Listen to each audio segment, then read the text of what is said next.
hose macam ni memang cepat rosak guys.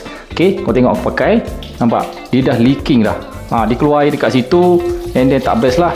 Baru je tukar, walaupun baru beli, yang jenis macam ni cepat rosak guys. Ini dekat bilik air lagi satu, aku pakai yang jenis macam ni. So far tak ada masalah, tak ada bocor apa, dan yang ni dia best lah. Dia boleh teleskopik macam ni. Kalau korang tarik memang dia panjang. Ok, panjang, nampak? Panjang And then bila korang nak simpan, dia memang nampak minimalis je. Aku repeat order dekat beg kuning yang jenis macam ni jugalah, sebab yang ni lambat rosak. So aku dah order sama yang macam dekat bilik air lagi satu, nampak? Dia punya kepala macam ni. And then ni yang best, dia punya hose macam ni, yang teleskopik ni. Dia korang dapat juga dengan dia punya white tape untuk pasang dia. Dan yang ni aku order sekali dengan dia punya kepala tau. Tapi kepala aku masih elok lagi. Aku masih nak pakai yang lama ni. Yang ni dia punya material solid lah. Besi ini bukan plastik, ini solid besi punya. Kepala ni elok lagi. Aku nak tukarkan hose ni je lah dengan dia punya kepala ni. Cabut je yang lama ni, korang pasang je dekat sini, bagi ketat. Dan sini pun sama, bagi ketat juga.